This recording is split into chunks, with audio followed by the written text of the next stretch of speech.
मानव इतिहास में कुछ नाम ऐसे हैं जिनके साथ भविष्य की चर्चाएं जुड़ती चली गई। बुल्गारिया की रहस्यमय दृष्टि वाली स्त्री बाबा वेंगा का चरित्र भी इन्हीं में से एक था।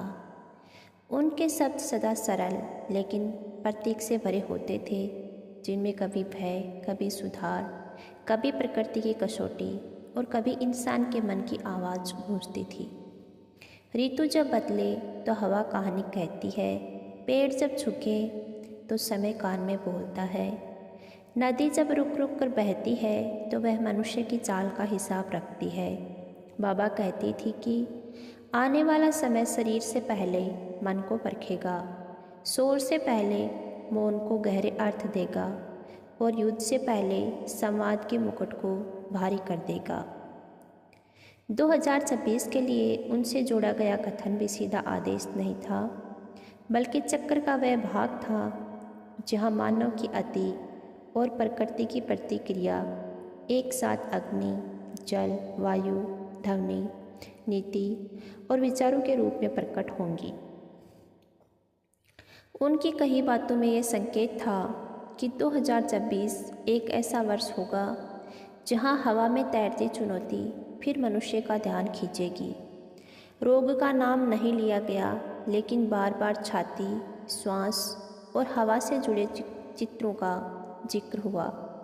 इसे कुछ लोग श्वास संबंधी चुनौती के प्रतीक की तरह समझते हैं, पर बाबा के कथनों में यह भी छिपा था कि बीमारी उतना नहीं परखेगी जितना उसका समाधान परखेगा कि मनुष्य तैयार है या नहीं। अर्थ यह है कि 2026 में स्वास्थ्य समस्याएं चर्चा में जरूर आएंगी, पर चिकित्सा प्रगति भी तेज होगी।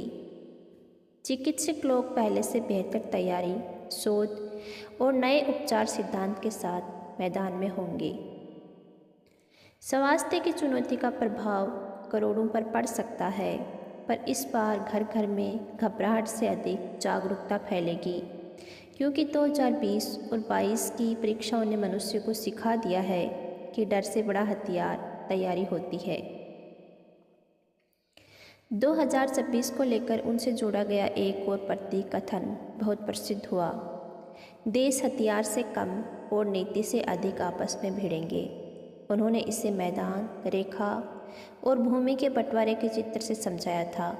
इसका अर्थ ये निकाला जाता है कि 2026 में देशों के बीच तनाव, नीति प्रदर्शन, सीमा दबाव, सब नीति की तीखी चालें, नियमों में बदलाव और कूटनीति के खेल अधिक दिखेंगे, पर विश्व स्तरीय संवाद जीवित रहेगा। लड़ाई खुली कम और नीति, शक्ति प्रदर्शन, व्यापार दबाव और नियम की जंग ज़्यादा होगी। बाबा इसे विचारों का युद्ध कहती थी, देह का युद्ध नहीं। यूनाइटेड नेशंस जैसे समाज संगठन की चर्चा इस समय अधिक होगी, क्योंकि संवाद ही समाधान का मुख्य आधार बनेगा। बाबा ने कहा था, मनुष्य भविष्य में धरती से नहीं, तारों से दिशा पूछेगा। 2026 को लेकर इसका अर्थ लोग अंतरिक्ष अनुसंधान, उपग्रह तंत्र, ग्रह खोज, आकाशीय निगरानी तंत्र और शोध में अत्यधिक वृद्धि से जोड़ते हैं। भारत में इसरो जैसे संस्थान नए आकाशीय अभियानों में तेज भूमिका निभाएंगे। इसी तरह है आकाशीय रक्षा प्रणाली, ब्रह्मांड संकेत, नए ग्रह शोध, अंतरिक्ष संपर्क योजना और वैज्ञानिक शक्ति में तेज वृद्धि भी अनुमानित रूप से चर्चा में रहेंगे। बाबा सदा कहती थी, शिक्षा आगे चलकर दीवारों में नहीं, तरंगों में बसेगी। 2026 में यह कथन अधिक सघन रूप में सही प्रतीत होगा। विद्यालय की सीमा घटेगी और घर स्वयं शिक्षा केंद्र बन जाएंगे। शिक्षक दूर होकर भी ज्ञान मन तक पहुंचेंगे। 2026 में शिक्षा क्षेत्र में मनुष्य की निर्भरता संगणक आधारित शिक्षक प्रणाली पर अधिक होगा। हर हाथ में यंत्र होगा और हर आँख में विश्व का ज्ञान समाहित एक दूर चक्र जैसा लगेगा। बाबा का एक कठोर और गूढ़ संकेत अक्सर उद्धृत किया जाता है, धन आगे चलकर धातु में नहीं, अंकों में होगा और मूल्य कागज में नहीं, पत्तों और कोड में होंगे। 2026 में डिजिटल मुद्रा नहीं, डिजिटल पत्तों की अर्थव्यवस्था अधिक प्रचलित होगी। इसे आज लोग इसके बढ़ते प्रभाव से जोड़ सकते हैं, पर उनके कथनों का मूल अर्थ ये था कि धन उसी के पास होगा जिसने जल, अन्न और संसाधन बचाए, न कि जिसने केवल संख्या जमा की। बाबा के शब्द थे, एक ही वर्ष जल भी बोलेगा और अग्नि भी बोलेगी और मनुष्य दोनों में संतुलन खोजेगा। 2026 में कहीं कहीं बड़ी बाढ़ की चर्चाएं हो सकेंगी, तो कहीं बड़ी गर्मी तथा आग की घटनाएं भी अधिक होंगी, विशेषकर जंगल और खुले भागों में।